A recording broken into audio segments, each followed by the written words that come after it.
Olá, boa noite, todos, todas e todes. Eu sou Priscila Cardoso, sou jornalista, sou da comunicação do Observatório de Políticas Educacionais do Grande ABC, e esse é o canal do Observatório de Políticas Educacionais do Grande ABC. Hoje nós estamos ao vivo com a segunda edição do Giroped, buscando tornar aí público e ampliar os debates sobre educação que acontecem no âmbito do próprio observatório.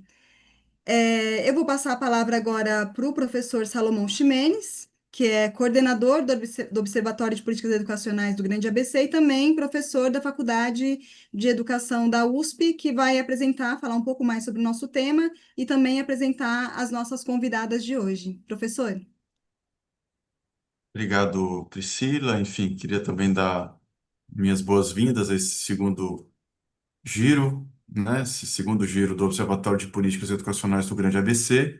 É um projeto que nós estamos iniciando de comunicação pública, das ações do Observatório, de formação, voltada a gestoras, gestores, educadores, pesquisadores, né, dos diferentes níveis vinculados às universidades que compõem esse projeto de Observatório de Políticas Educacionais do Grande ABC, a UFABC, a USP, a Unifesp, principalmente, e tem também como propósito receber aqui no nosso espaço, né, convidadas e convidados, né, das instituições públicas, da sociedade civil, dos movimentos, dos fóruns, dos gestores, que nos ajudem nesse processo de compreensão e acompanhamento, da construção dos planos de educação e dos processos participativos, democráticos, né, relacionados a esses planos, ou seja, a construção, a implementação, o monitoramento desses planos, porque o nosso observatório ele tem como propósito justamente, como, né, tem sido apresentado, fortalecer a cooperação interfederativa, intermunicipal, mas também interinstitucional, pensando nas universidades, intersetorial, pensando também nas organizações de interesse público, nos fóruns que compõem, para esse processo de construção democrática de médio e longo prazo da educação pública no país, né, articulado em torno dos planos de educação. E nesse momento, né, nós estamos numa ocasião que é muito singular e importante, que é, ao mesmo tempo, discutindo o próximo Plano Nacional de Educação, com um projeto de lei em tramitação no Congresso Nacional, nesse momento numa comissão especial na Câmara dos Deputados, foram encaminhadas mais de 3.000 emendas a esse projeto, no sentido de aprimorá-lo, né, então, esse é um tema que nós temos que acompanhar como organizações, como sociedade, como gestores, pesquisadores. Certamente é um tema que a gente vai trazer aqui, né, Priscila, nas próximas edições. E também pensar, né, e aí tem a ver com o tema de hoje, eh, ao mesmo tempo que a gente acompanha o PNE, pensar a construção dos próximos planos de educação, porque nós já estamos atrasados nesse processo da construção da próxima década, né? Vocês sabem que o Plano Nacional de Educação vigorava até 2024, ele foi prorrogado até o final de 2025, e uma vez que o plano seja aprovado, os estados, os municípios, e no caso do Grande ABC, nós temos a singularidade da região do Grande ABC, terão que construir os seus planos decenais de educação. No Grande ABC, nós temos o Plano Regional de Educação, que integra ações dos 7 municípios. E aí temos acompanhado o trabalho que vem sendo desenvolvido pelo Ministério da Educação, pela Secretaria de Articulação com os Sistemas de Ensino, no sentido de levar esse debate para o Brasil, né, de fortalecer os processos de diagnóstico preparatórios para a construção desses próximos planos. O prazo após aprovado o PNE, o prazo, né, de um ano será um prazo curto, se nós não tivermos avançado também no fortalecimento das nossas articulações, dos fóruns, da interlocução com os gestores, na perspectiva do diagnóstico preparatório à construção desses próximos planos. Então, a, o giro de hoje, né, a gente conversou isso no coletivo do observatório. O observatório se reúne, todos os seus pesquisadores, gestores, representantes de fóruns, fazem trabalhos ao longo do mês e nós temos uma reunião geral mensal, ordinariamente, às segundas-feiras de cada mês, que pauta, encaminha, e a ideia do giro de hoje foi levada, né, foi trazida de lá, no sentido da gente ouvir é, duas contribuições aqui complementares, digamos assim, e poder dialogar sobre elas, né? A primeira, e aí eu já agradeço mais uma vez, né? A gente fez isso aqui no privado, mas queria agradecer agora publicamente, a professora Alessandra Assis, que é atualmente coordenadora geral de articulação com os sistemas de ensino, da Secretaria de Articulação dos Sistemas de Ensino do Ministério da Educação. A professora Alessandra está à frente, né, desse processo, juntamente com a equipe da SASE, de articulação com os sistemas locais, né, municipais, estaduais, nessa perspectiva de construção da próxima década, né, tem feito uma série de encontros, estaduais, regionais, para fortalecer essa articulação juntamente com as gestões e os fóruns. E a gente convidou a professora Alessandra Assis para falar um pouco dessa experiência e de como nós, né, na região do Grande ABC, mas também como observatório, um projeto que articula universidades, gestões, Consórcio Intermunicipal do Grande ABC, que é uma das instituições proponentes deste observatório, pode fortalecer também esse processo de construção, como é que a gente pode se engajar, né, em que momento esse processo se encontra na perspectiva do Ministério da Educação.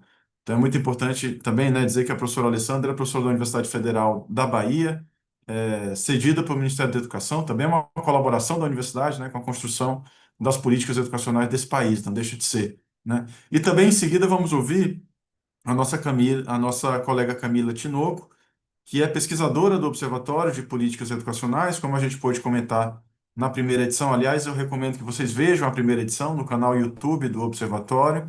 Ah, o observatório está organizado em vários grupos de trabalhos temáticos, né?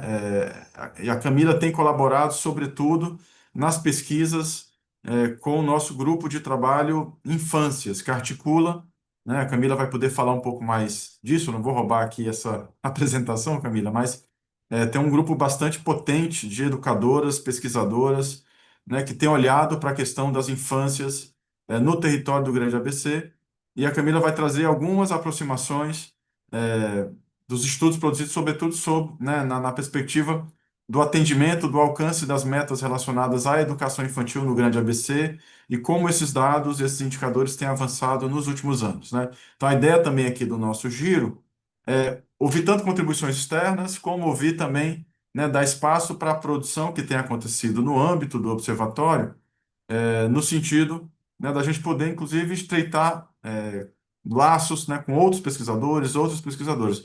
Não apresentei a Camila devidamente, a Camila é mestra em políticas públicas pela Universidade Federal da ABC, é educadora, né, com larga experiência também na construção de políticas educacionais, na articulação com municípios, com territórios, e a gente fica muito feliz também com a presença da Camila, não só nesse momento aqui, mas com a presença da Camila na nossa equipe do observatório, hoje composta por cerca de 80 pesquisadores, pesquisadoras, gestores, e aberto a novas adesões a partir da universidade, das gestões públicas, dos fóruns de educação. Tá bem? Eu acho que eu já falei muito, né? Mas a gente também precisa, né, precisa apresentar um pouco, vender o nosso peixe, né, no bom sentido, do observatório, que as pessoas, né, a gente está começando, é um projeto que começa, a gente precisa também mobilizar e engajar as pessoas. Temos algumas pessoas acompanhando ao vivo, a gente fica disponível, na verdade, mais do que isso, pede que vocês encaminhem questões para a gente animar aqui a discussão, né? Poder aproveitar as nossas convidadas nessa hora que nós temos aqui de conversa, né? E dizer que esse material vai ficar disponível, vai ser encaminhado imediatamente aos fóruns, às gestões públicas, né? Que acompanharão certamente essa discussão. Eu vou passar então a palavra de imediato para a nossa convidada externa, né, a professora Alessandra Assis, da Secretaria de Articulação com Sistemas de Ensino, do Ministério da Educação.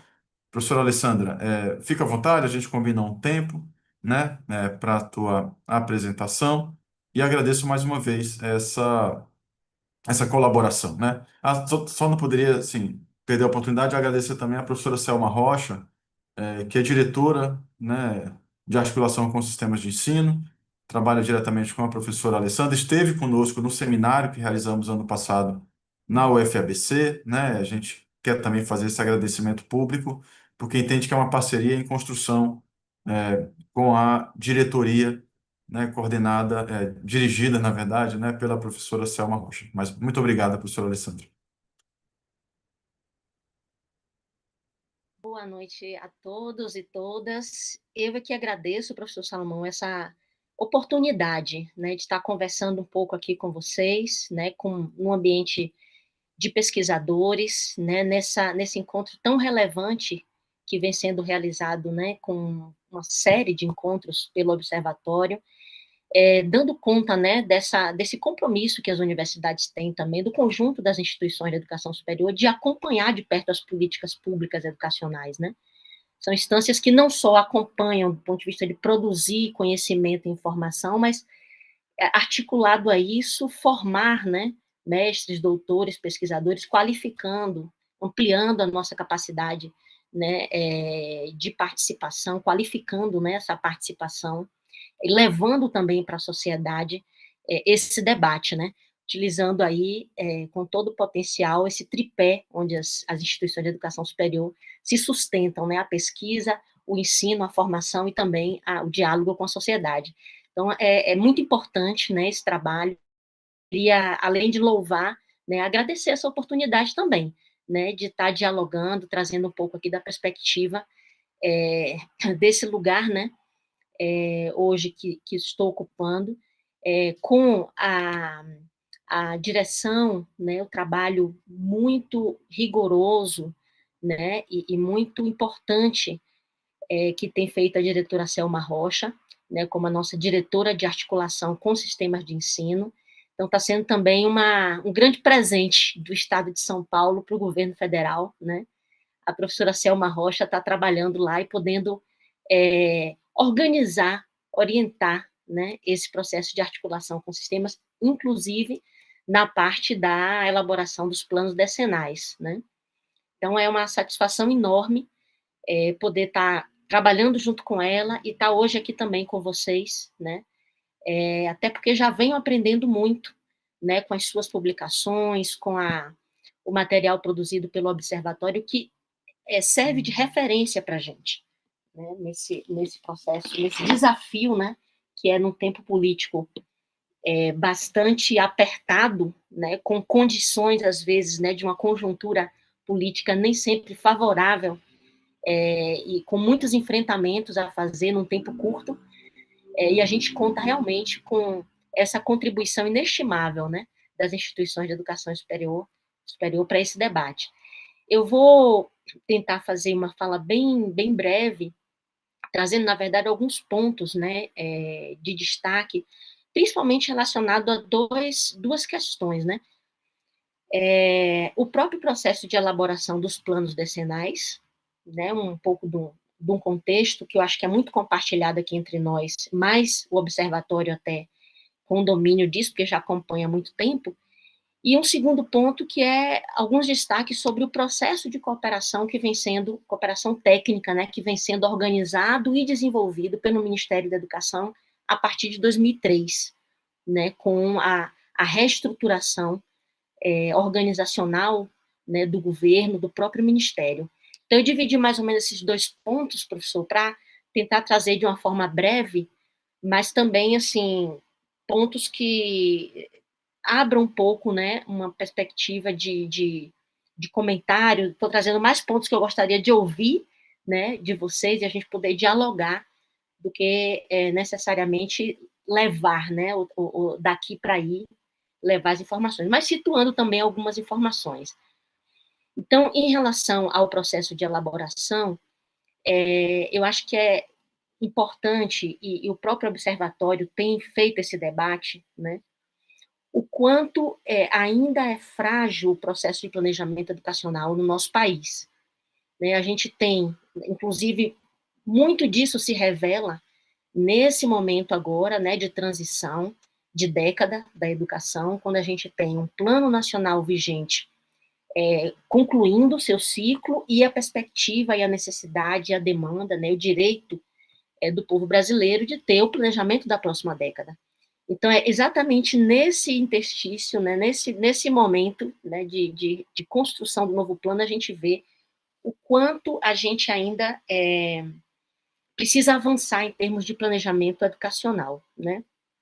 É claro que a década de educação instituída, né, quando a gente tem ali a emenda constitucional 59, só em 2009, né, que estabelece os planos decenais, se diferenciando aí da perspectiva de um planejamento plurianual, né, que não define exatamente o tempo do planejamento, mas a gente vê a dificuldade disso se manter, né? E todas as ameaças aí que a gente teve, com propostas, inclusive, de uma quebra desse princípio decenal, né, com iniciativas que fizeram sugestões, né, iniciativas parlamentares que sugeriram uma prorrogação do plano até 2028, né, quebrando completamente o princípio decenal que está garantido pela nossa Constituição. Ao mesmo tempo, a gente vivenciou, né, uma década bastante complicada, né, que marcada, né, por um conjunto impressionante de retrocessos na educação e um conjunto também de omissões, né, de descaso, né, com o processo de planejamento. Conferências foram realizadas como estavam previstas, mas não alcançaram, né, a sua finalidade de produzir os subsídios para a próxima década, né? E aí a gente teve, por uma série de razões, né, de condições que deixaram de ser, objetivas que deixaram de ser cumpridas, né, um processo de monitoramento contínuo, de avaliações periódicas, o fortalecimento das instâncias que deveriam promover esse processo de monitoramento, né, ao contrário disso, o sucateamento dessas instâncias, a precarização dessas instâncias, ou até mesmo o desmonte, né, dessas instâncias, em alguns casos, né?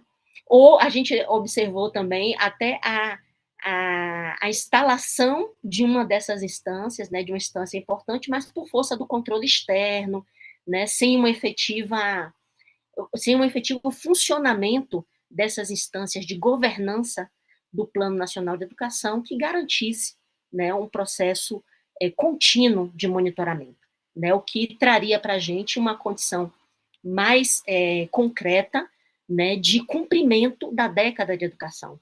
Então, foi um período de 10 anos bastante conturbado, né, com muitas dificuldades, e a gente, né, com um processo, na verdade, materializado de descontinuidade do ciclo de planejamento, né? Inclusive, a gente vai lembrar que um dos primeiros prazos, digamos assim, né, que o PNE 2014 estabelecia, que era no prazo de um ano, aprovar a lei do Sistema Nacional de Educação. Isso era 2015.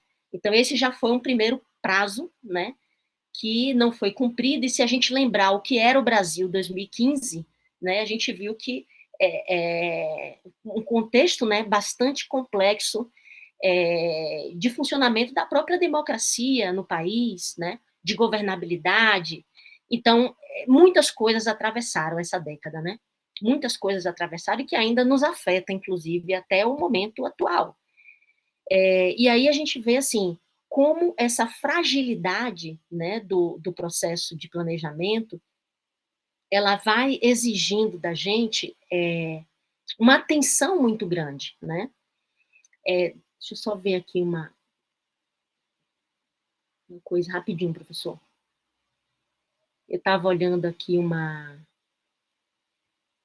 um roteiro para eu não passar muito do tempo, e eu já estava me perdendo dele. Não parecia. Não, eu estava usando só para eu me guiar aqui, e ele desapareceu. Deixa eu ver aqui. Fala 26. Bom, eu vou tentar seguir aqui enquanto eu localizo ele. Então, todo esse contexto, né, todos os retrocessos que nós vivemos, tudo isso foi acumulando, né, uma série de dificuldades para que o plano se complementasse, para que o monitoramento se tornasse contínuo e para que a gente tivesse, de fato, né, essa realidade dos planos decenais de educação como uma estratégia, né, e como um cumprimento mesmo do que do que reza, do que pede a nossa Constituição Federal. Em 2023, com a reestruturação do Ministério da Educação, e aí eu já vou começar a falar um pouco sobre esse esforço, né, do novo Ministério da Educação, e como é que ele vai pensar, né, o processo de retomada da cooperação técnica com os estados, com os municípios, com o Distrito Federal, ele vem também cheio de desafios, né, porque é uma própria reconstrução da educação, uma reconstrução estrutural da educação. O Ministério da Educação teve algumas de seus órgãos fundamentais para o processo de articulação interfederativa extintos. E recuperar isso não foi fácil, não é simples, né? Não é só um decreto, mas o decreto foi muito importante. O decreto de 1º de janeiro de 2023 reorganiza, né, a estrutura do Ministério da Educação, retoma a Secretaria de Articulação com Sistemas de Ensino, inclusive com uma nova perspectiva, né, de uma secretaria intersetorial, né, de articulação intersetorial, e aí esse é um fator também muito importante, né, na compreensão de uma nova organização de governo para o enfrentamento de desafios que são extremamente complexos da área da educação, né, que exigem não só articulação interfederativa, mas a articulação entre diferentes áreas, né? Isso a partir de uma iniciativa institucional organizada, né, que vem aí com essa ideia, né, da criação da Secretaria de Articulação Intersetorial e com os Sistemas de Ensino, a SASE. Mas não bastava recriar a SASE, né? Então, um conjunto de iniciativas ali nos 3 primeiros meses, né, de vigência, né, do novo governo, já a partir, né, de um conjunto de cobranças muito grande, né, o Ministério da Educação começou a ter que responder, né, a respeito do PNE desde janeiro de 2023, né, e não só explicar, né, o atraso, né, porque um projeto de lei deveria ter sido entregue desde 2022, mas também apresentar, né, uma proposta, um programa consistente de construção, né, do novo plano.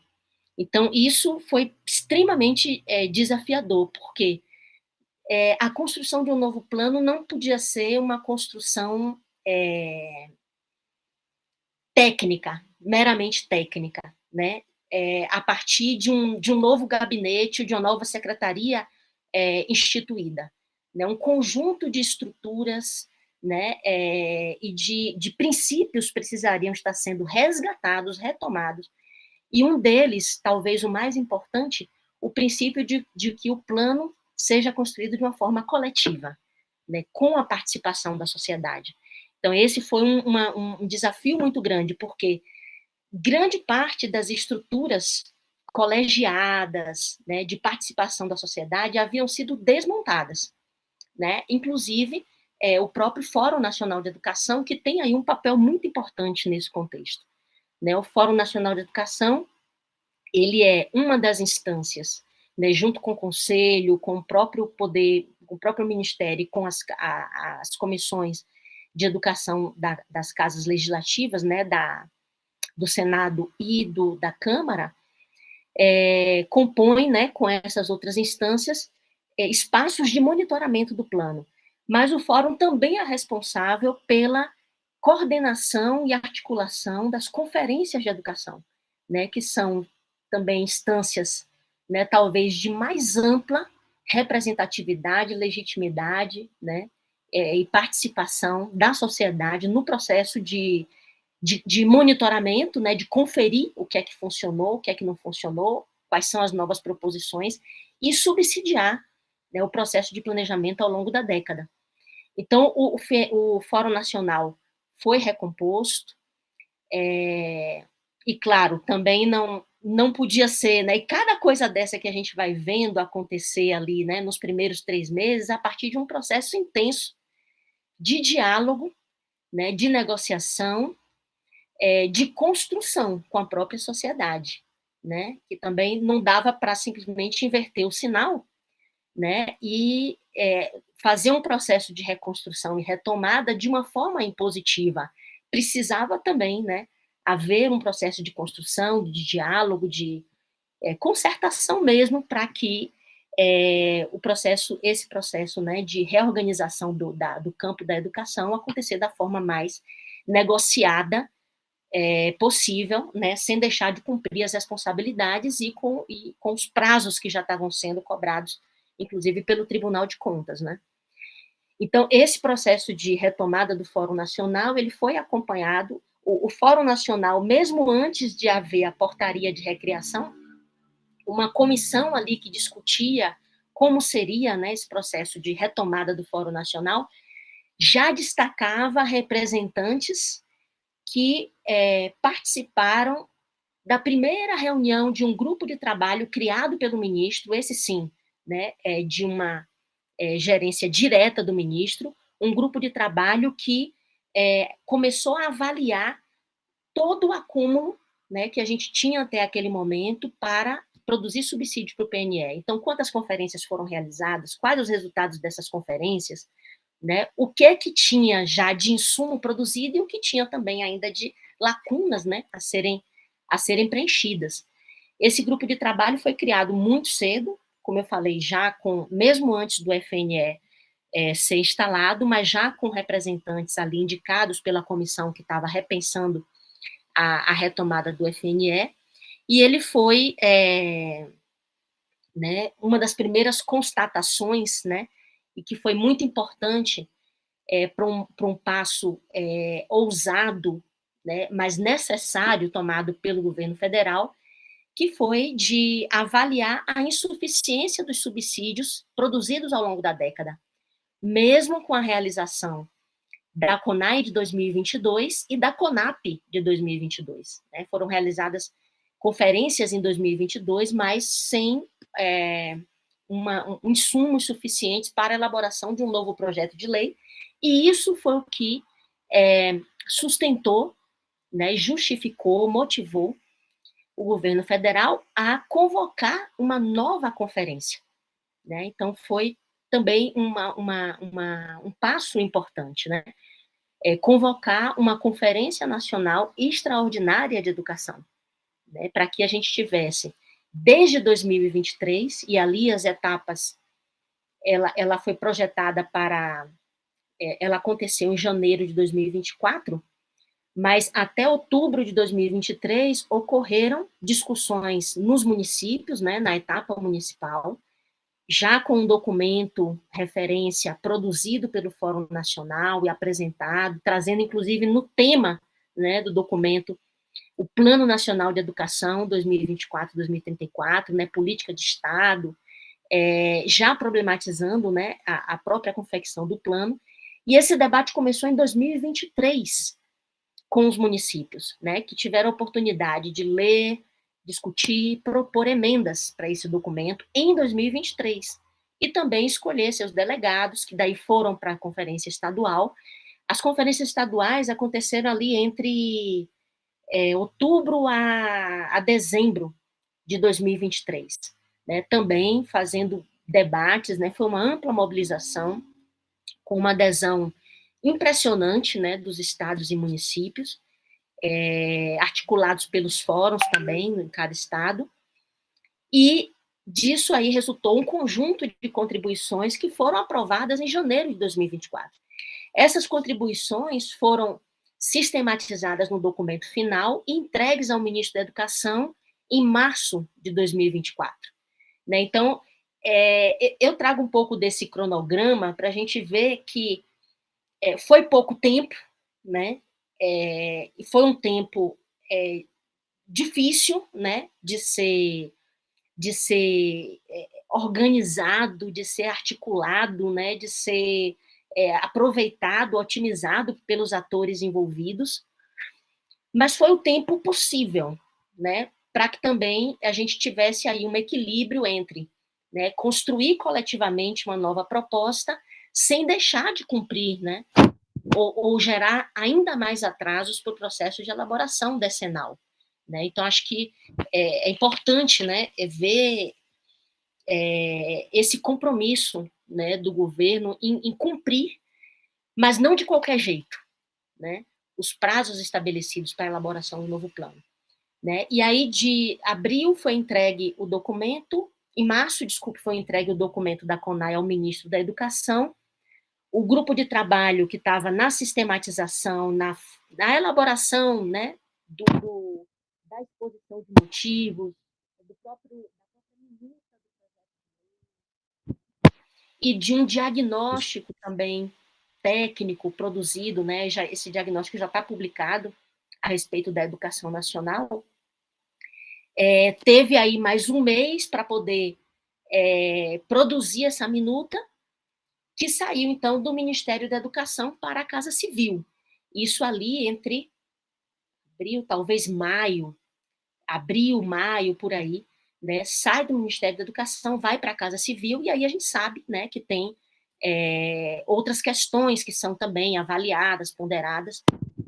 O fato que, em 26 de junho, o presidente da República entrega ao Congresso o projeto de lei do Plano Nacional de Educação, né, com um tempo recorde, se a gente for pensar em tudo que precisou acontecer para isso, né, mas cumprindo dentro da medida, né, das suas condições, né, e do seu compromisso político, né, e do entendimento também do processo democrático, coletivo, um projeto de lei que foi construído a muitas mãos, né, que procurou olhar, né, para a realidade de cada território, que procurou olhar para o conjunto, né, de demandas do país, né, a complexidade dos vários.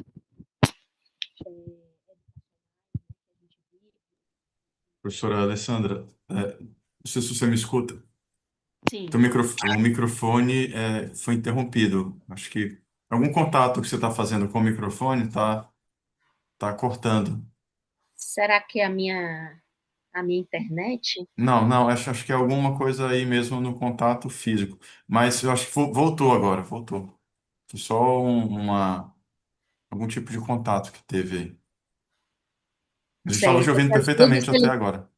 Às vezes ele no processo aqui, eu fico com medo de tentar atualizar o aplicativo, ele dá algum problema, mas às vezes ele dá uma interrupçãozinha. Mas não era, acho que não era interrupção de rede, era de fato aí, aí local. Mas tá funcionando perfeitamente. Tá? Ah, tá Tá. jóia. Tá ok. Então, todo esse processo, professor, foi assim, uma experiência, né? Um esforço, né?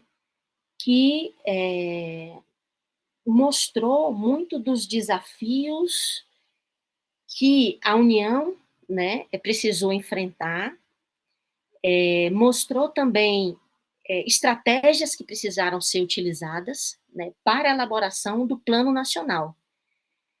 A perspectiva de cooperação técnica com os estados, com os municípios e com o próprio Distrito Federal, ela vem, né, numa subsequente a esse processo, com a intenção de até de compartilhar, né, essa experiência vivida, né, no nível da administração federal com as unidades federativas, né? A cooperação técnica, ela parte de pressupostos importantes, né? Primeiro, da responsabilidade da União em apoiar os estados e municípios, mas isso com uma consciência muito importante, né, do respeito à autonomia de cada município, de cada estado no processo também de elaboração de seus planos, né? Então, isso é algo muito importante que tem sido sempre muito explicitado, né, na conversa com os estados e municípios, nesse giro, né, que a SASE tem feito aí pelo país, desde setembro do ano passado, né, com um conjunto de ações, e aí a cooperação técnica, ela começou né, com um conjunto de, não, primeiro, com a realização de um grande encontro nacional de cooperação técnica, né, onde o desenho da estratégia de cooperação foi apresentado para representantes de cada unidade federativa, também tentando garantir uma legitimidade do processo pela participação, pelo convite, né, a principalmente 4 atores fundamentais, né, não só para o processo de elaboração, mas também para o processo de monitoramento e de avaliação que, na verdade, que está integrado, né, no planejamento educacional. Ou seja, desde setembro, né, que foi o encontro nacional, o primeiro encontro realizado, o Encontro Nacional de Cooperação Técnica, com a participação de representações das secretarias municipais de educação, das secretarias estaduais de educação, dos conselhos e dos fóruns.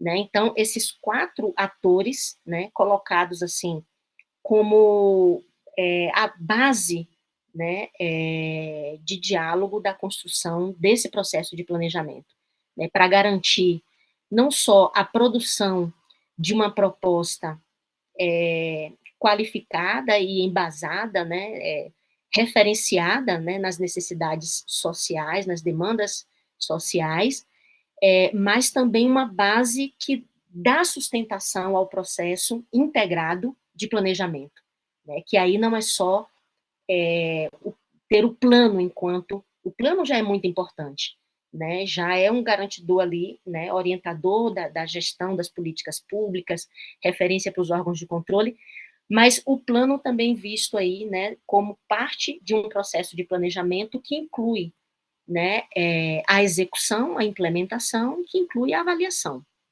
né, como aspectos que são integrados, que garante aí, num ciclo, né, a qualidade, né, de todo esse processo.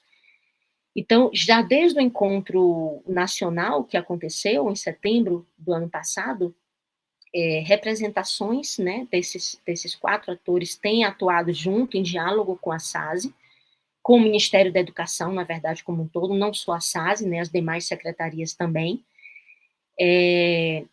Após o encontro nacional, foram realizados encontros regionais, onde a gente já teve a oportunidade de aprofundar mais o nível da discussão, levando, né, orientações, discutindo com os estados orientações para a elaboração dos planos estaduais. Então, desde a necessidade da implementação de uma comissão gestora, por exemplo, né, e como essa comissão gestora poderia se estruturar, como ela poderia trabalhar, quais os atores importantes para compor, né, essa comissão gestora. Então, tudo isso foi objeto de discussão desde os encontros regionais, esses aí em novembro, dezembro do ano passado. E agora, 2025, um novo ciclo, né, de cooperação técnica, dessa vez com o Ministério da Educação presente em cada estado. No caso do estado de São Paulo, inclusive, em 2 encontros, né, serão realizados 2 momentos no estado de São Paulo. A previsão é ali de 29 de julho a 1º de agosto e também de 5 de agosto a 8 de agosto. Vão ser dois encontros, né, que tem a ver aí com a amplitude mesmo, né, do estado. Me parece que Minas Gerais também vai acontecer assim, dividindo o estado, 2 encontros estaduais, né, para que haja ali uma viabilidade de discussão num processo que tem a intenção, primeiro, resguardado aqueles princípios, né, da responsabilidade da União com assistência técnica e respeito à autonomia e o entendimento do processo de planejamento como algo integrado, né, como um processo integrado, que não acaba com a produção de um plano, mas que precisa continuar, né, e, enfim, com resguardo desses princípios, os encontros de cooperação agora nos estados estão fazendo toda uma discussão desse histórico, dessa vivência, dessas barreiras que precisaram ser enfrentadas pelo governo federal para produzir o PL, do novo PNE, mas também toda uma discussão a respeito de aspectos conceituais, metodológicos, que são muito importantes no processo de elaboração, né? Porque também a gente viu, na última década, algumas distorções em relação à própria elaboração, né? Às vezes, talvez até por falta mesmo de capacidade institucional, enfim, a universidade, né, tem, pesquisas mostram como em alguns lugares se tem evidências, né, de um processo de reprodução, né, planos municipais que são cópias de outros, né, e aí muitas evidências, assim, o plano de um município com o nome de outro, né, então, assim, erros às vezes muito elementares, né, mas, fora isso, muitas evidências, né, de que os planos foram elaborados na 99,9% dos municípios brasileiros, mas um processo de elaboração que ainda viu alguns problemas acontecerem. Então, um investimento muito importante agora do Ministério na discussão sobre os aspectos conceituais e metodológicos, né, que aí vai discutir, primeiro, o entendimento, né, importante da natureza estratégica de um plano decenal. É um plano de 10 anos, é política de Estado, ele vai precisar orientar mais de 2 ciclos de governo. Então, ele tem uma natureza estratégica importante. E isso define coisas da sua estrutura, como a definição de prazos, prioridades, né? Um conjunto de elementos que vão entrando ali, que são importantes de serem observados agora, desde já agora na elaboração. A construção das metas, né, de uma forma monitorável, né? Então, são vários elementos aí que são discutidos, né, conceituais e metodológicos, que a gente espera, que ajudaram na construção do Plano Nacional e que o Ministério da Educação espera, né, que contribua com a construção dos planos decenais em cada unidade federativa, né? A preocupação com a construção de um diagnóstico efetivo, assim, sabe? Um olhar para o território, não para a rede de ensino, né? Então, são vários, né? A articulação entre esse plano estratégico e os planos executivos, né, dos governos. Então, não tem como a gente pensar, né, nos planos decenais desarticulados do planejamento plurianual, né, da construção das leis orçamentárias. Então, todos esses elementos, né, conceituais e metodológicos. Um outro aspecto metodológico também muito importante na construção do diagnóstico, o olhar sobre o território a partir da identificação dos problemas de cada território, né? O Ministério está disponibilizando um documento que é o Diagnóstico Nacional, né, da educação. Mas o olhar sobre o território, né, e a produção de um diagnóstico contextualizado em cada território é fundamental para que o plano municipal e o plano estadual consiga ser elaborado de uma forma, né, a dialogar efetivamente com cada realidade, né, porque os problemas e os objetivos do plano nacional, eles vão, né, se comportar de formas diferentes em cada território, né? Então, a importância desse diagnóstico, e aí toda uma metodologia de identificação de problemas, discussão de causas críticas, um planejamento estratégico e situacional ao mesmo tempo, né?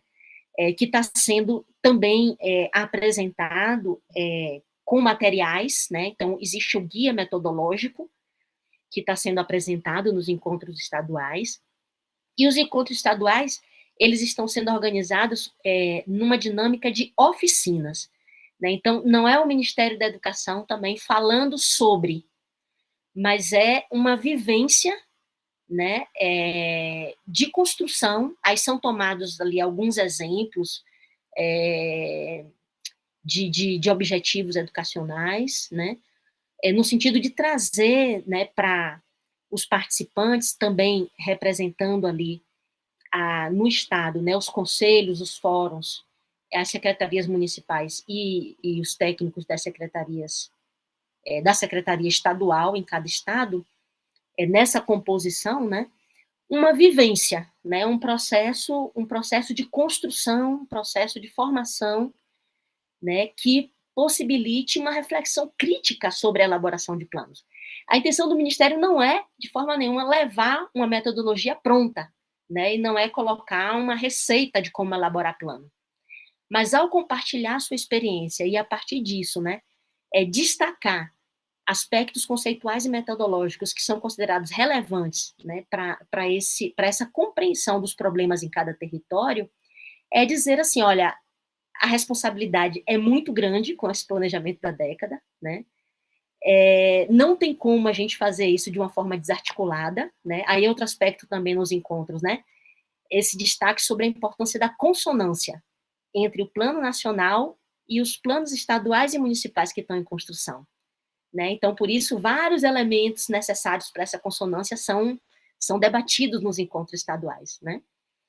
Mas isso não quer dizer uma cópia do Plano Nacional, né? Então, que problemas, como esse problema, né, que foi diagnosticado a partir do nível nacional, como ele se expressa, né, em cada território, que causas, e aí a gente vai ter, né, uma variação enorme de um território para outro, de fatores, né, que provocam determinados problemas, que as realidades são muito diversas no nosso país, né, é impressionante, a gente sabe disso, fala isso, e aí do lugar de universidade, né, eu também como pesquisadora, a gente sempre fala muito, né, dessa pluralidade, né, dessas diferenças, né, que atravessam o nosso país, mas quando a gente realmente se debruça em cada local, e a gente que está, inclusive, rodando, né, vários estados, é realmente impressionante, né, as diferenças que a gente vai encontrando. E tudo isso como elemento fundamental para a construção de um plano que vai ser único, né? Cada plano, mesmo tendo a consonância, né, com o PNE e com o plano municipal, né, com o plano estadual com o plano nacional, mas eles são planos singulares, né? Eles dialogam com uma realidade muito objetiva, muito concreta, né, com problemas, inclusive, do desenvolvimento histórico daquele território, e tudo isso precisa ser muito observado para que os objetivos, as metas, as estratégias, né, principalmente as estratégias ali pensadas naquele território, elas deem conta do enfrentamento desses desafios, né, e a gente possa garantir aí nenhum direito a menos, né, uma garantia do direito educacional para as crianças, para os jovens, para os adultos e para os idosos. Esse é o nosso grande compromisso nacional, é o que nos une, né, a erradicação do analfabetismo, como está colocado na Constituição, e todas as outras, todos os outros objetivos, né, que estão colocados e já firmados, né, como a responsabilidade de toda a federação.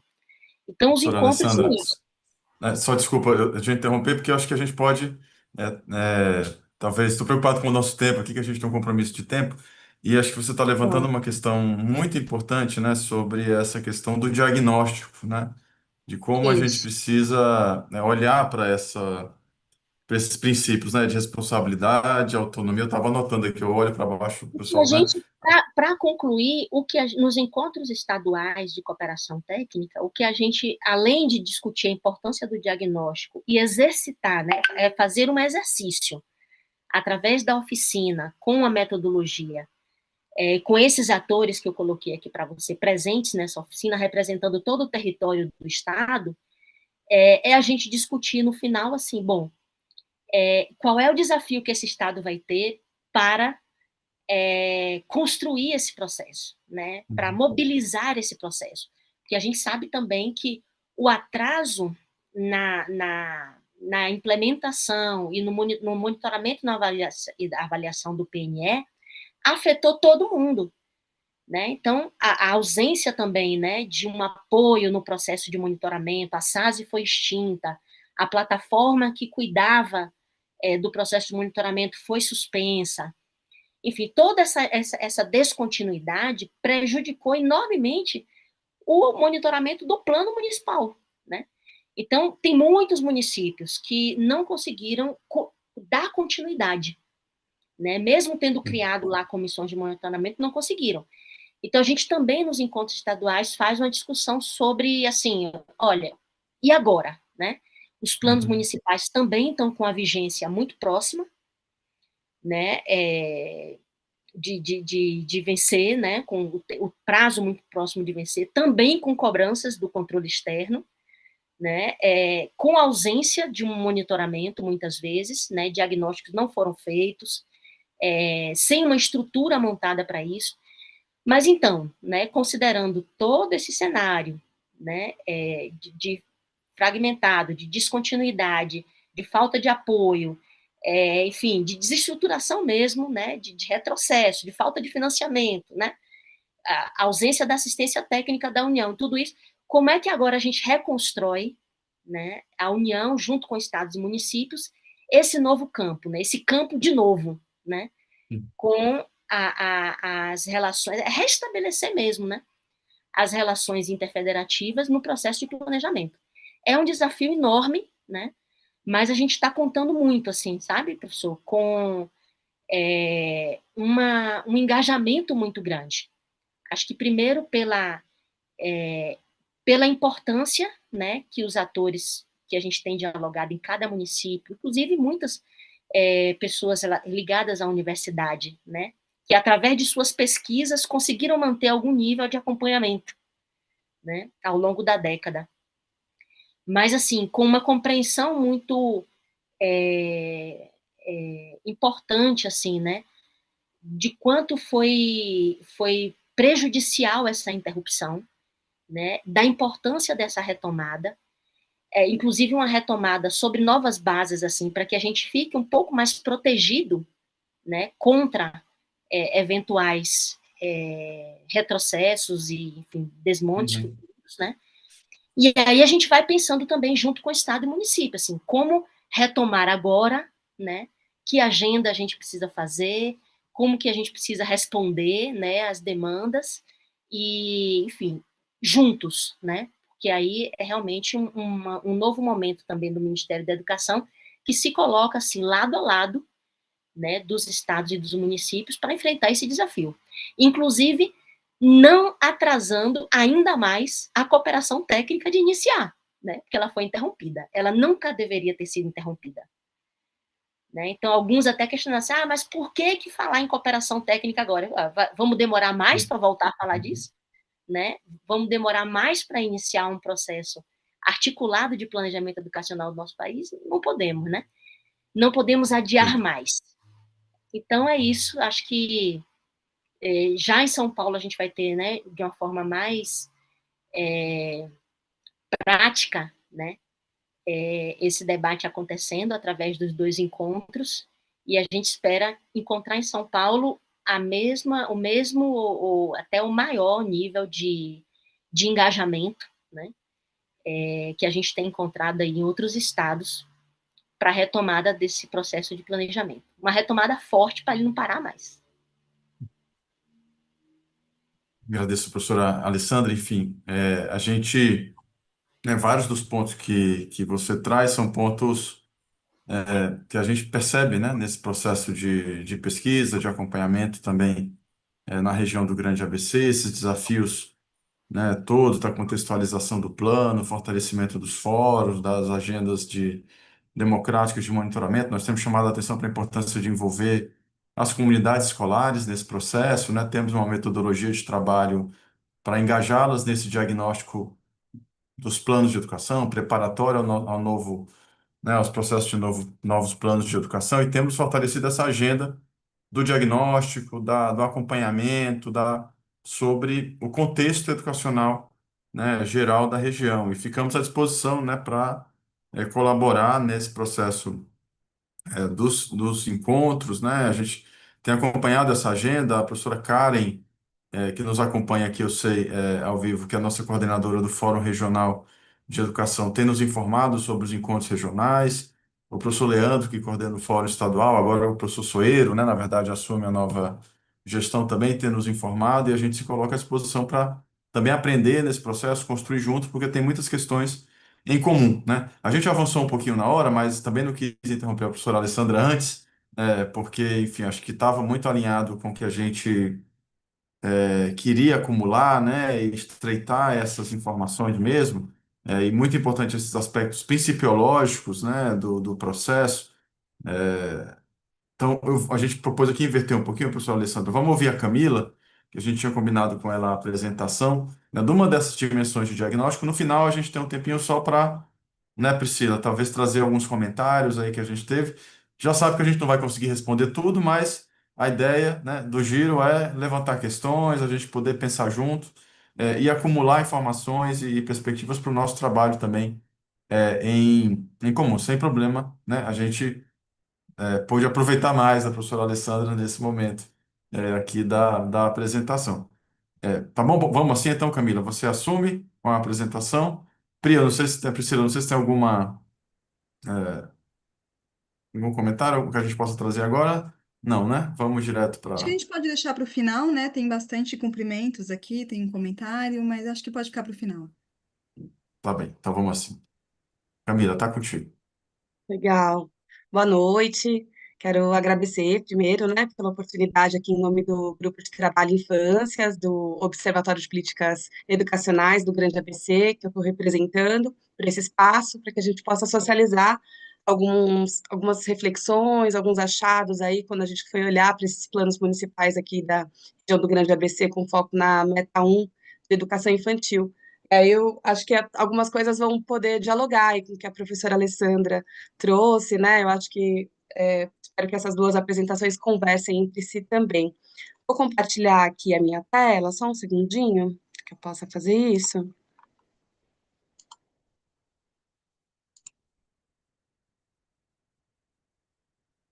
Eu vou pedir só para a Priscila me dizer se está no formato certo, Tá sim, Camila, pode tá? compartilhar. Então tá bom. Bom, quero apresentar, né, esse grupo de trabalho bem especial que eu acho que que a gente construiu ali, né? São muitos grupos de trabalho no observatório, acho que é importante falar disso. Tem outros colegas também no chat ao vivo, sei que outros vão assistir depois, né? Com diversos temas relevantes aí nessa análise. E a gente tem o GT Infâncias, né? E pelo GT Infâncias a gente está preocupado em olhar não só para a educação infantil. Hoje a gente vai fazer um recorte na Meta 1 de educação infantil, mas também nos interessa bastante ensino fundamental, sobretudo anos iniciais, e outras pesquisas, outras análises relacionadas à alfabetização, virão, enfim, a gente tem aí, tem a Amora aqui do meu lado, que de vez em quando aparece nos webinários, mas a gente vai tentar fazer com ela mesmo.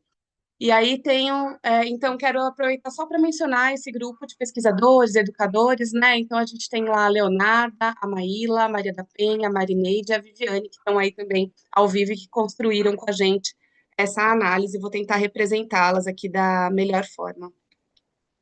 Bom, então, para a gente falar dessa meta 1, que corresponde à educação infantil, tanto no plano nacional, né, quanto nos planos municipais, acho que é importante a gente pensar de quem que a gente está falando, qual é a população que a gente está falando, olhando para o grande ABC, né? Então, a gente tem uma divisão de creches, né, e de pré-escola, né? Quando a gente vai falar nas creches, a gente está falando de crianças menores, né, bebês e crianças pequenas, bem pequenas, né? E na pré-escola, as crianças pequenas. Então, a gente tem nas creches 60.799 matrículas por meio do último censo de 2024, né? Aqui na região do Grande ABC. Mas, olhando para esse gráfico, a gente vai observar que tem uma variedade dessa população. Claro, né? Os territórios aqui no Grande ABC, eles são de diferentes dimensões. Então, acho que é importante a gente levar isso em conta, porque em alguns momentos a gente vai falar de média, de percentuais, né? E esse percentual é necessário em alguma medida para a gente fazer uma análise enquanto região, mas ele sempre vai esconder essas grandes variações, né? Quer dizer, enquanto a gente tem em São Bernardo, nas creches, 19 mil matrículas, né? Quase 20 mil, o que é equivalente a muitos municípios, né, do Brasil, se a gente for pensar na população de pequenos municípios, a gente tem Rio Grande da Serra com 933 matrículas na creche, né? Então, essa necessidade da gente poder pensar regionalmente, mas também não perder de vista o foco local. Quando a gente vai olhar para a pré-escola, né, que atinge ali, a gente vai ter ali as crianças de 4, 5 anos, a gente vai ter 60.767 matrículas no total. E também observamos essa variedade, né? E aí, de pronto, a gente já pode adiantar, e esse vai ser um dos nossos pontos de análise, que na pré-escola a universalização está muito mais garantida do que na creche, né? Na creche é onde a gente ainda encontra mais desafios em relação ao acesso dos bebês e das crianças bem pequenas a esse direito que está estabelecido, né, em toda a normatização aí da educação brasileira. Então, considerando creche e considerando pré-escola, a gente tem aí mais de 120 mil crianças, bebês, né, e todas essas famílias que estão relacionadas também diretamente a esse direito de educação que pode estar sendo mais ou menos cumprido, e acho que os planos são parte importante desse direito mesmo, para que esse direito seja efetivado, né? Um ponto que nos interessa bastante observar é como esse direito está sendo garantido, né? Então, quer dizer, ali nós estamos com um número de crianças e bebês que já estão na creche ou na pré-escola. A gente precisa lembrar que muitos não estão. Então, fora daquele número, nós vamos ter muitos bebês e crianças que não estão tendo esse direito garantido. E dos que estão, qual é a qualidade com que isso está acontecendo, né? A gente sabe que quando a gente fala de qualidade, uma das coisas que vai estar em jogo é a forma de acesso, por qual rede que eles estão acessando esse direito à educação, né? E a gente tem uma situação que é foco desse gráfico, de observar qual que é a evolução em relação às redes que atendem à educação infantil aqui no Grande ABC. Então, a gente vai ter aqui no primeiro, aqui do lado esquerdo, a realidade de 2014 e a realidade de 2024, 10 anos de diferença, né? E aqui eu estou olhando para o ABC como um todo, claro que isso vai esconder aquelas diferenças, né, entre municípios, como eu comentei, mas quando pensa na creche, em 2014, 60% dessas vagas, dessas matrículas, né, estavam ligadas a uma oferta municipal. 18% delas já tinha acesso via as conveniadas, né? O que são as conveniadas? São instituições, organizações que acabam oferecendo essas vagas e que a prefeitura acaba fazendo um repasse, né? De financeiro e faz algum tipo de acompanhamento também para que essas crianças tenham acesso à educação. Isso acontece sobretudo quando não se tem escola suficiente pública, né? Então, acaba sendo muito uma medida de emergência para que a gente possa dar conta rapidamente de vagas. Mas o que a gente vai questionar aqui também é até que ponto isso está sendo uma medida de emergência, né?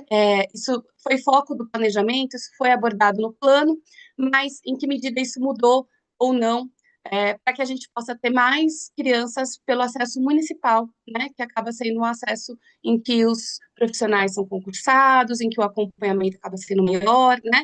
Onde não se tem alguns riscos, inclusive de precarização, conforme os estudos vão mostrando para a gente.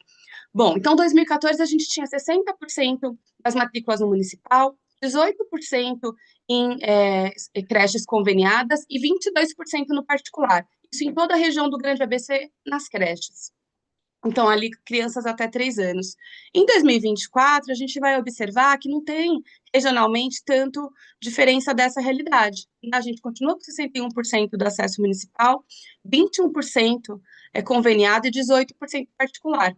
Quando a gente olha para os municípios, a gente observa, e não vai ser possível mostrar nesse momento, mas isso está sendo foco do nosso estudo e a gente está sistematizando artigos sobre isso, existe alguma evolução. Existem municípios em que amplia a conveniada, alguns municípios diminuem a conveniada, alguns praticamente não têm conveniadas, então tem bastante diferença regional, que poderia, inclusive, ser um dos focos de colaboração, né, na perspectiva regional que é proposta por meio do Fórum Regional, por meio do Plano Regional, por meio do consórcio e aqui do Observatório. Hoje, os municípios com maior percentual de conveniadas em 2024 são Diadema, São Bernardo do Campo e Santo André, né? Então, a gente observa que esse poderia ser um dos focos dos novos planos, né? Como garantir esse acesso cada vez mais pela rede municipal.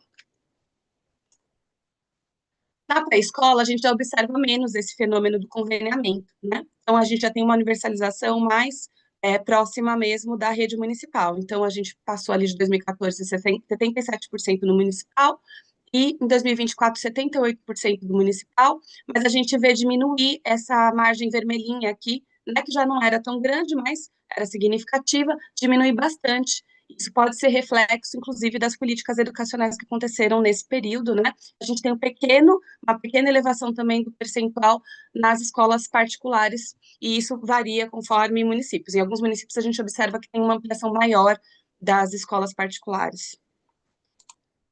Bom, quando a gente analisa os planos, né, além dessa questão do acesso, que está muito, muito flagrante, né, em toda a discussão, a gente foi olhar também para algumas temáticas. Acho que o observatório propôs para a gente um roteiro, que é um roteiro comum, né, para todos os grupos de trabalho, com uma certa linha de trabalho, alguns temas comuns. A gente também tem os desafios, a gente considera os desafios da educação infantil, né, o que é específico e que a gente precisa olhar quando analisa esses planos. Então, de forma muito sucinta, acho que dá para a gente pensar que a questão da efetivação da educação infantil como direito ainda é um ponto, né? Embora isso esteja estabelecido em uma série também de normatizações e que a gente veja um avanço muito grande, a gente ainda percebe marcas de uma lógica assistencialista, que ela pode ser expressa tanto em relação a uma certa tensão entre cuidar e educar, qual que é o papel desse profissional da educação infantil, da creche, até que ponto ele precisa ter, então, formação, que é o nosso próximo ponto, né? Se ele precisa mais educar, ele precisa ter nível superior, se ele precisa mais cuidar, qual que é o tipo de formação que ele vai ter acesso, né? Qual que é a relevância de uma formação para esse profissional. Então, isso reflete, né? Pode refletir essa lógica assistencialista e, muitas vezes, até mesmo na cessão de vagas, né? Como que as pessoas acessam essa vaga? É por meio de um sistema, de uma lista de espera, de um acesso mais transparente, é por meio de vereador, é por meio, dá um jeitinho. Então, essa lógica assistencialista acaba sendo posta também quando a gente pensa no acesso, né? Que tem a ver com a obrigatoriedade e universalização. Até que ponto a gente consegue compreender que é um direito dos bebês e de suas famílias, portanto, ter acesso à creche, né? Até mesmo livres de algum tipo de julgamento, né? Que muitas vezes a gente observa. Essa família pode cuidar do bebê, mas ela tem direito, sim, a acesso à creche. Quais são as discussões que estão sendo colocadas também do ponto de vista de família, dessas mães, né? Sobretudo, que estão muito afetados por esse direito. Como a gente avança na universalização também, no caso da creche, não só na pré-escola. A gente também vai pensar numa especificidade pedagógica, que é uma luta grande dos profissionais de educação infantil ao longo dos anos, que foi muito expressa, sobretudo na Base Nacional Comum Curricular, né, que colocou ali a educação infantil em 2017 dentro de sua especificidade, pensando nos campos de experiência, diferenciando ela até mesmo em relação à organização curricular do ensino fundamental. Né? Muitas vezes o que a gente tinha era uma espécie de grade curricular da educação infantil, que refletia o mesmo princípio metodológico de trabalho do ensino fundamental e acabava não respeitando a peculiaridade do que é educar nessa idade, dessas infâncias plurais, né? Pensar práticas educativas próprias da educação infantil, espaços, recursos, condições, materialidades adequadas para o desenvolvimento desses bebês e dessas crianças. E, por consequência, nós temos a questão da avaliação, né, que está sempre posta na política educacional. Se a gente está pensando numa educação infantil com princípios próprios, que responde a uma determinada faixa, etapa do desenvolvimento, né, e quais são os seus objetivos de aprendizagem e desenvolvimento, a gente precisa pensar também numa avaliação coerente com essa. Não dá para pensar na avaliação, por exemplo, do ensino fundamental sendo replicada na educação infantil. Então, acho que são todos temas bem complexos, mas queria dar só essa ideia geral, porque a gente vai tocar em alguns desses pontos quando a gente pensa nos achados dessa análise dos planos municipais de educação. Bom, aqui a gente tem o fruto de uma análise que é uma análise, sobretudo, semântica, né? Então, que a professora Alessandra foi falando, né, da importância de que os planos tenham, os planos municipais, ao mesmo tempo, consonância com o plano nacional, com o plano estadual, mas que eles sejam diferentes a ponto de representarem mesmo as questões do seu território. E aí a gente foi se perguntar, e foi feita uma análise mesmo, via sistema, via o sistema UR, que é tão falado no observatório, tão adorado quase ali no observatório por esse tipo de resultado, né, que a gente vai mostrar. A gente colocou os planos municipais lá de educação e com o apoio de toda a equipe de dados, do Rodrigo, a gente foi observar o quanto os planos municipais aqui do Grande ABC na meta 1 de educação infantil se repetiam em relação ao plano nacional ou se diferenciavam. E aí a gente está falando de análise de palavras mesmo, nem chegando ainda no o que diferencia, mas o quanto repete, o quanto difere, né? Então a gente observou uma grande equivalência que está aqui nessa faixa verde, 38%, né, equivale. Aqui, 35% deles, se a gente for pensar em todas as palavrinhas que estão ali dentro, se diferem, né, e repete 34%. O que mais se difere é diadema, como eu vou mostrar à frente. E o que mais se repete, ou seja, o que é mais próximo do plano nacional, quase igual, é a de São Caetano do Sul, né?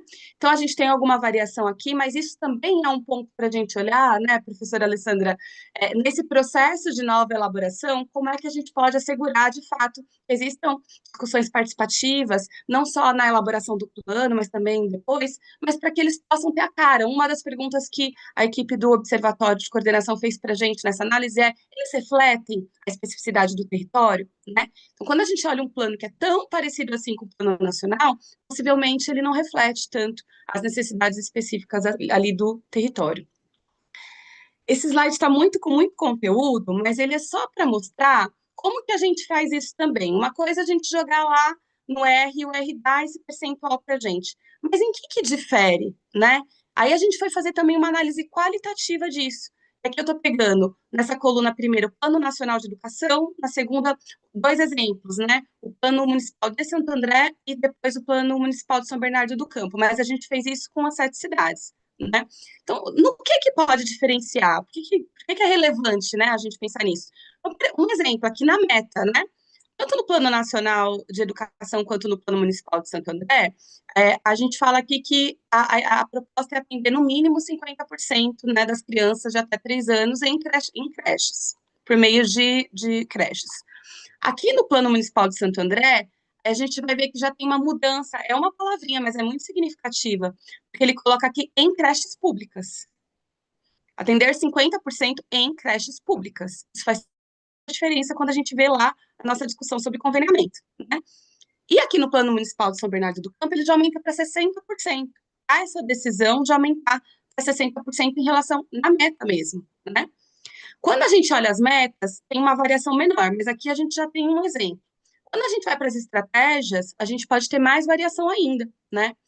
Aqui no Plano Nacional, por exemplo, é falado da importância de fazer um levantamento de demanda e também de uma ampliação de acesso, de expandir, de fazer levantamento de demanda, de uma expansão de acesso para também para as vagas em tempo integral.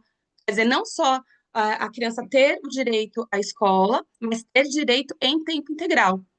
Então, quando a gente vai observar as estratégias, a gente vai vendo mudanças que podem ter sido mais ou menos intencionais, mas que revelam opções desses municípios por meio das suas discussões, né? Então, por exemplo, aqui em Santo André, existe um compromisso de construir no mínimo 2 creches a cada 2 anos, possivelmente por conta daquele fenômeno que a gente viu das conveniadas, né? O quanto isso está relacionado à demanda, o quanto isso é suficiente, não fica claro. É falado de um levantamento de demanda de vagas, mas não é falado como, né? Então, a gente não sabe muito bem o quanto isso vai dar conta dessa meta no final das contas, né? Aqui no de São Bernardo, a gente já fala que já tem que é um mecanismo de consulta pública. Então, já vai além aqui em informar como que essa demanda vai ser levantada e vai dizer também que a cada 3 anos que essa demanda é levantada. Se isso é suficiente ou não é outra coisa, mas tem aqui um compromisso dos 3 anos, né, que já não tem aqui em Santo André. Por outro lado, a gente não observa em São Bernardo e em muitos outros planos algum quantitativo de construção de creches, né? A parte o compromisso de ampliar em período integral dificilmente vira uma meta quantitativa, né? A gente tem aqui, por exemplo, em Santo André, o texto de que ampliar o número de vagas em período integral nas regiões em que a demanda já foi resolvida, né? Quer dizer, então a gente tem o compromisso, mas só onde o básico já for resolvido, né? Então a gente vai observando escolhas, né? E a gente sabe que a política educacional também é feita disso, né? Dessa retórica, dessas narrativas, e a gente observa que é mesmo um campo de disputas. Então nos interessa muito no GT observar essas presenças, essas lacunas e o que isso deve querer dizer, o que isso tem a ver com a concepção de infância, de educação que a gente tem por trás desse planejamento. E quais as consequências, né? Então, a gente volta aqui naquele gráfico, agora pensando nos municípios, né? Então, a gente vai observando em cada município o quanto difere do plano nacional. Então, é muito marcante aqui Diadema, quando a gente observa, né? O quanto difere. Quando a gente vai analisar, a gente vê realmente que foram muito além, tanto na quantidade de estratégias, quanto no texto dessas estratégias, né? E São Caetano, a gente já observa menos. Mas avançando aqui, quais são os pontos que a gente começa a observar? Quando a gente faz essa análise, então, considerando 7 municípios, e quando a gente vai se perguntar o que quer dizer, né, essas ausências, essas permanências, o que faltou ali, a gente vai levantar alguns pontos aqui rapidamente para compartilhar com vocês. Então, em relação ao acesso e à universalização da educação infantil, esse é o nosso ponto principal de todos os planos. Era possivelmente o principal problema, né, continua sendo um problema, mas foi o foco, a maior parte das estratégias está ligada à ampliação do acesso, né, inclusive em tempo integral. Aí tem variações da intensidade desse compromisso, que podem ser expressas com mais ou menos metas estabelecidas, mais ou menos intenção no levantamento de demandas, né? Quer dizer, se eu vejo isso como um problema, talvez eu não queira mexer tanto com esse levantamento de demanda, porque isso vai mostrar que, né, que eu precisaria ter ali uma ampliação maior do atendimento. E a gente quer colocar, né, em relação aos novos planos, né, que essa falta de levantamento de demanda, de mecanismos claros de levantamento de demanda, de busca ativa, pode comprometer, né, esse monitoramento e perpetuar lógicas assistencialistas. Quer dizer, quando a gente não diz como isso vai ser feito, a gente abre ali um espaço enorme para aqueles mecanismos, inclusive mais informais, e que pode variar a efetivação do direito. A gente tem esse ponto da oferta pública e das conveniadas, né? Alguns planos municipais aparece muito claramente a intenção de ampliar via conveniada. Isso foi uma porta aberta pelo Plano Nacional, porque lá também está dito que pode ser feito, né? E aí a gente pode pensar o quanto agora na próxima década, quer dizer, se foi possível, se foi preciso para chegar ao ponto que a gente tem hoje de universalização, contar com as conveniadas, será que a gente pode fazer um planejamento mais focado num compromisso de metas para ampliação na oferta pública, né? Porque a gente se preocupa, sobretudo, com a diferença de condições de acesso dessas crianças, e uma delas é a diferença de contratação dos profissionais, né? O quanto esses profissionais têm condição de ser formados em relação a salário, à precarização do trabalho, que pode trazer aí uma variação para essa oferta. Currículo, né? A gente tem nos planos municipais analisados, né, dessa última década, pouca relevância a esse tema do currículo na educação infantil. E acho que porque era né, tinha ali um tema ainda para ser discutido, é um tema que vai ser mais bem resolvido a partir das discussões mesmo da Base Nacional Comum Curricular e dos currículos locais, sobretudo, né? Hoje a gente tem uma concepção mais clara do que é um currículo na educação infantil. A gente espera que no próximo plano municipal o currículo seja um ponto mais presente nos planos municipais, até porque isso vai ter a ver bastante com a formação docente, que é o nosso próximo ponto. A formação, sim, está presente em todos os planos municipais, só o de Rio Grande da Serra, que não menciona, né, o que é um problema, mas em todos os outros ele é mencionado. Muitos deles mencionam a universidade como uma parceria importante, por vezes até direcionando totalmente a universidade à formação docente, né? Então, acho que é importante a gente entender, super legal ter a universidade próxima, mas quais são os mecanismos que a gente tem e quais são as estruturas internas também dessas secretarias municipais para poder favorecer essa formação, já que os profissionais estão lá, né, já com um conhecimento grande de formação. A gente pode pensar em estágios, extensão universitária, outras formas de contribuição da universidade para a formação na rede, sobretudo rede pública e conveniada.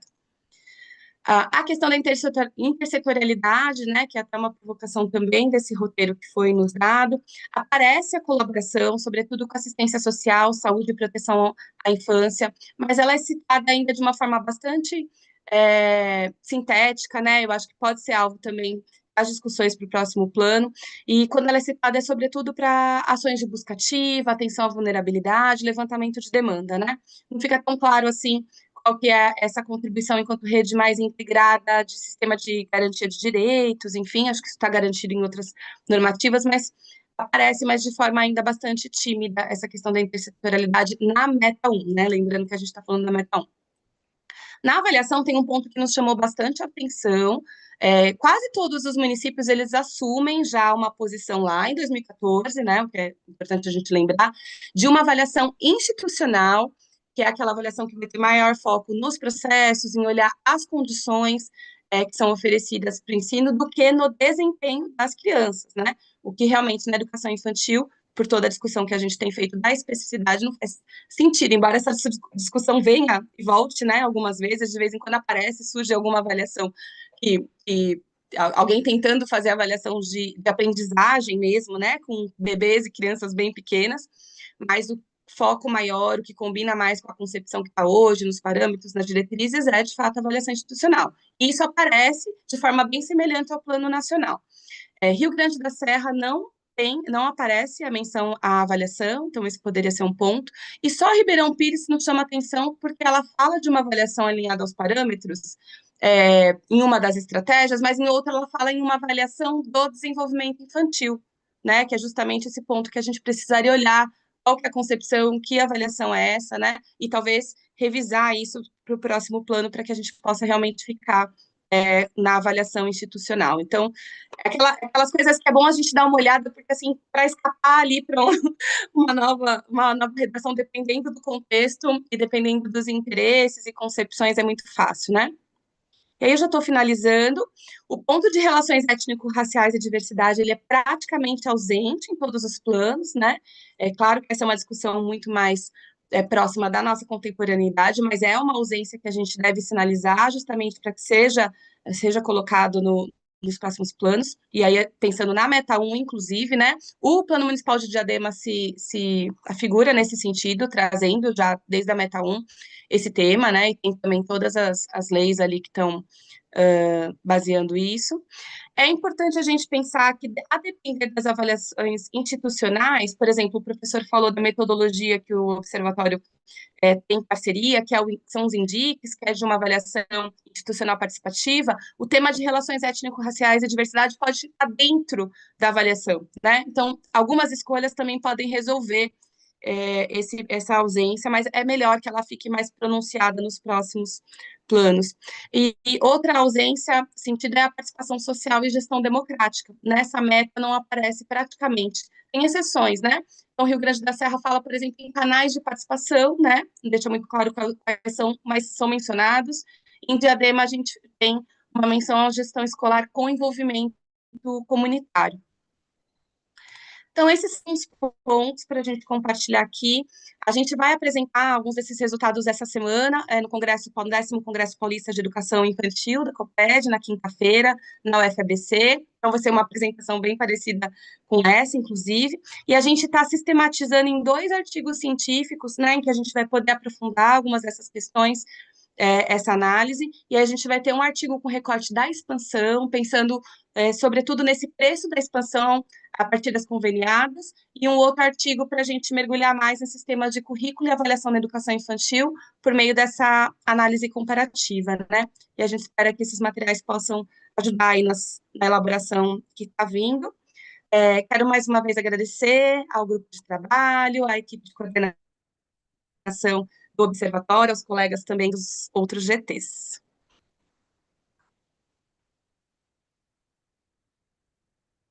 Camila, muito obrigada pela sua contribuição. Obrigada, professora Alessandra. Infelizmente, o nosso tempo também é um pouco restrito aqui, né? Poderíamos conversar mais horas, inclusive, porque o assunto acho que está muito rico e tem muitos desdobramentos aí para serem feitos. mas infelizmente a gente tem aí uma limitação de horário, e eu não queria deixar também de abrir o espaço aqui para participação, né, do nosso chat. Nós temos alguns companheiros e companheiras, alguns colegas aí do Observatório de Políticas Educacionais do Grande ABC, que estão aqui se manifestando através do chat no YouTube, né, na nossa live. E acho muito importante poder trazer aqui as saudações que estão aqui presentes. Primeiramente, professor Sérgio Stocco, né, dando boa noite aqui, a saudação dele para nós, cumprimentando a presença da professora Alessandra aqui. A Juliana Ducci também é aqui do Observatório, também parabenizando pela iniciativa de promover essa discussão com temáticas de política educacional e apoio à construção democrática e participativa dos planos educacionais. Obrigada, Ju.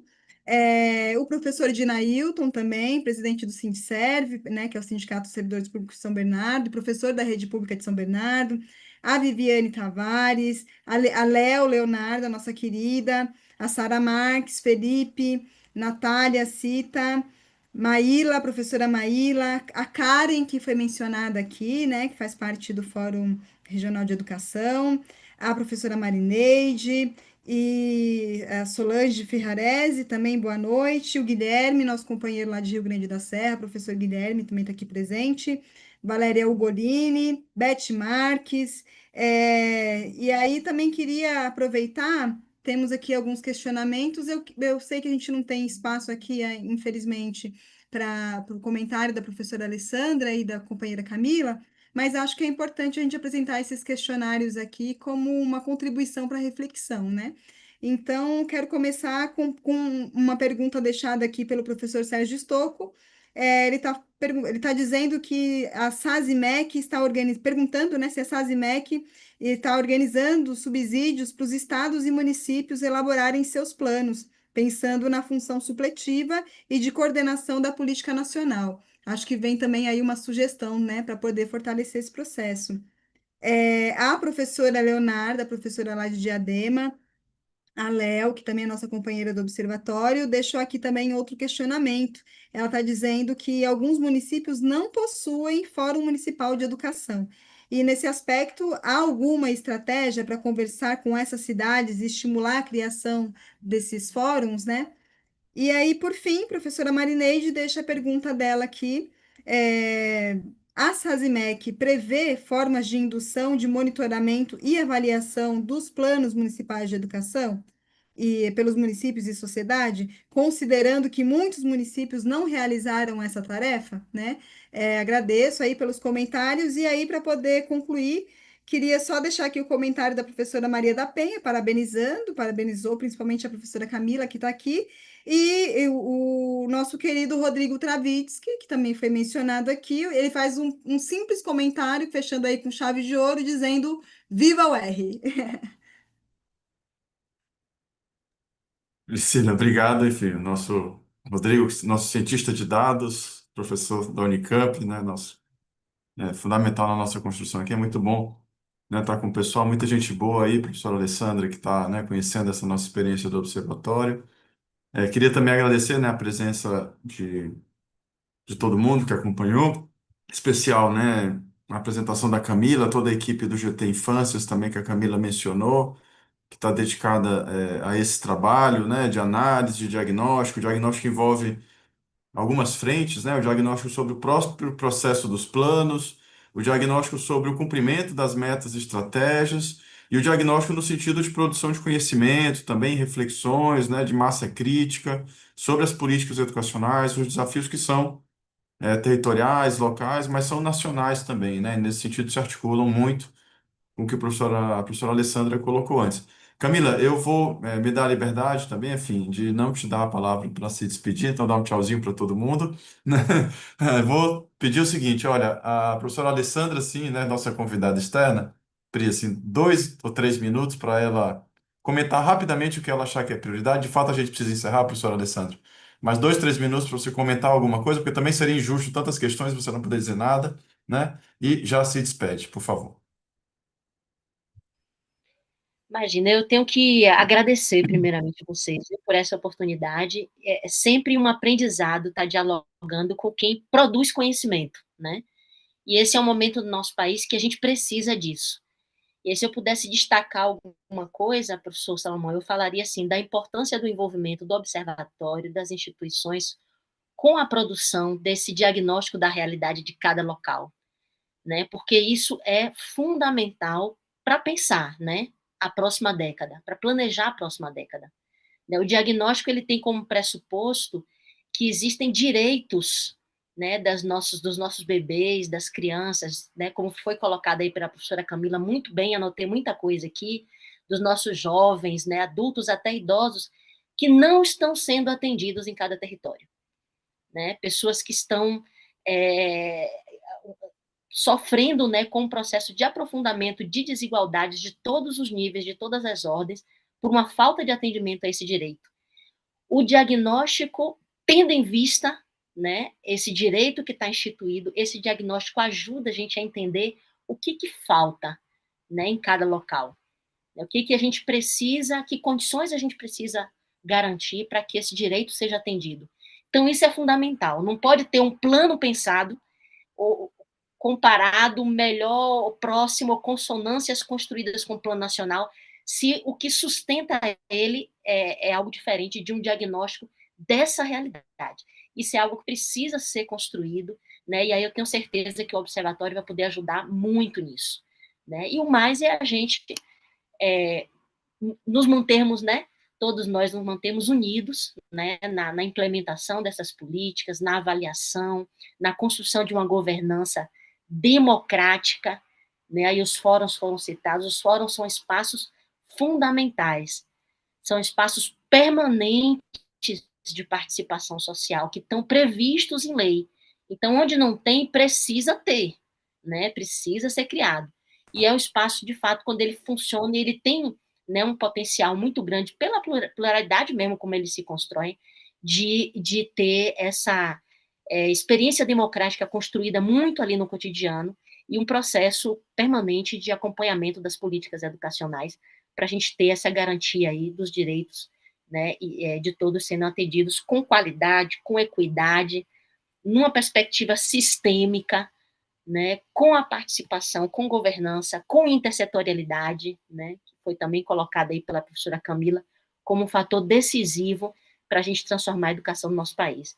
É isso, professor. Eu quero muito agradecer, né, e mais uma vez aplaudir a iniciativa do Observatório, dizer que estaremos juntos nesse desafio, viu? A gente que agradece, enfim, essa possibilidade de diálogo, né, de colaboração, de aprendizado.